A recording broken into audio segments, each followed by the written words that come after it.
Welcome back to our coverage of the top 3 post-race interviews after an exciting event to open up the Chevrolet Performance Super Late Model Series with America's leader in racing. As always, you can go to NeSmithRacing.com, Facebook, Twitter, 525superseries.com as well. And, of course, 411 Motor Speedway was the place. We're going to talk now to the third-place finisher of this wild race. Yes, I'm a poet, and I didn't even know it. Driver of the car number 95, CVR Race Cars entry out of Crossville, Tennessee. He was the NeSmith Chevrolet Dirt Late Model Series Ice Bowl champion at Talladega and East Tioga, Alabama back in January. Wow, how time flies by. Brandon Williams, third place in a wild night. Yeah, I mean, overall it was, I don't care what car you had, you know, it was all about the racetrack, and it should be every time you're there, but tonight was extraordinarily special. It was very slick. So it was a driver's track tonight for sure. And you got 20-plus years racing experience. You've won at big tracks, Crossville Speedway, other big races, Talladega, you name it, you do it. Running a crate car, 604 Pro Late Model, compared to a 525, Chevrolet Performance Supercar. Talk about the differences and the comparisons to them. Well, honestly, to me, we do have both, but the engines are so comparable to how they drive. Right. But you really, the key for now is your race car. It always has been, but in a restricted engine, you've really got to have the best that there is. My 604, I feel like, is top notch. I've lagged a little bit on my 525 program, been waiting on a new race car, and Chip with CVR, we've been partners for a while, and we're just waiting to get that new car in-house. Absolutely. You had quite of a scare about midpoint through the race. You were battling lap cars. Lap cars is a pick. We talked with the winner of Mr. Hedgecock about it as well, and it looked like the top 5 cars were all trying everything they could to overtake lap traffic. But you had a scary moment. Not so scary because you saved the car, but you went 3 wheels off the ground, or went 1 wheel off the ground. You were 3-wheeling it off of turn 4, driving up on the driver's side of Trey Wood's car. Yeah, most of the time if you're in a predicament, and I know that I wasn't as fast as I needed to be, but we were still holding our own in third. Run up on lap cars. The race is there, but they will not move over because, we're talking the leaders are done gone. They're back to racing. So I give the guy a little nudge, and the second nudge, he just stopped. And I was done in... You had enough, right? Well, I mean, I was done in the gas. Right. He stopped, so I climbed his tire. You wheel hopped him. I do sprint car announcing, and that's what you call a wheel hop when you go up on top of the other car's wheel. Now, normally in sprint car racing, when they get up on each other's wheels, it's not a very good finish.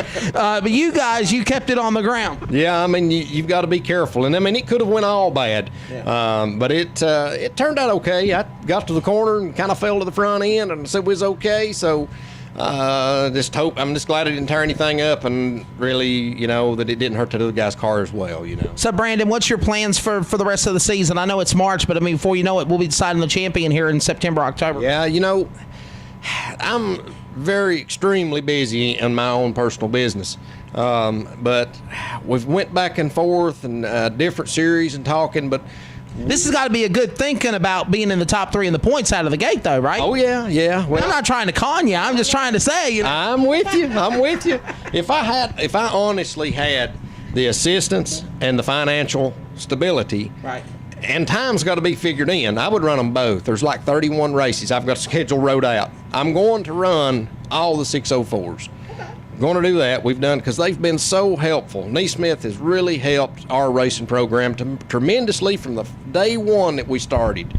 We got assistance with an engine because ours failed. Right. They wanted us to race, and I'll never forget that. If that wouldn't have happened, I probably wouldn't be racing in it today. Right. But we have since, updated our 604 deal.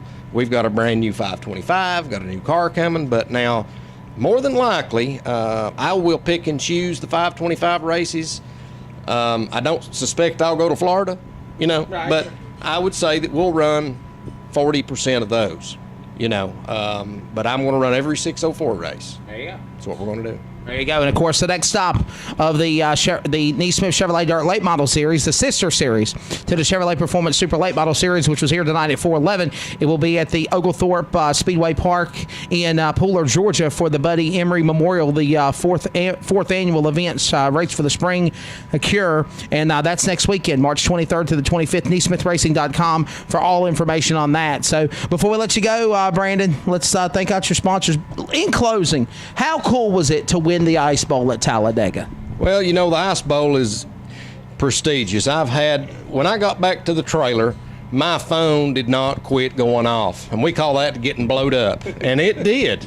Me and my little announcer buddy over there, it was just solid. Yeah. And I have raced there since 2005.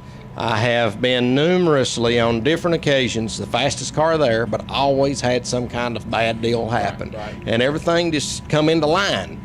And we was good from the get-go, and they called it the $3,000 pass. I don't know. But the heat race, I would have loved to have seen a video because... FNN Network. I'll send you the link. I'd love to see it because I knew we was running as a 10-lap heat. I knew he had the point. I let him go. He was a half a straightaway ahead, and lap 5, I seen the rubber start coming off his tires. And then I just opened my car on up, and I knowed by lap 8 I was to his bumper. And I had a chance because he opened the door, and we went on. It's just a good race. It really was. And, of course, he was talking about the wild race between him and Riley Hickman at Talladega, like Kyle Bronson and Riley Hickman put on in a wild show at Cochran, Georgia last weekend. Third-place finisher here at 411, driver of the car number 95 CVR Race Cars entry out of Crossville, Tennessee. It is the one and only Brandon Williams. Wesley Outland here for America's leader in racing, the Chevrolet Performance Super Late Model Series at 411 Motor Speedway.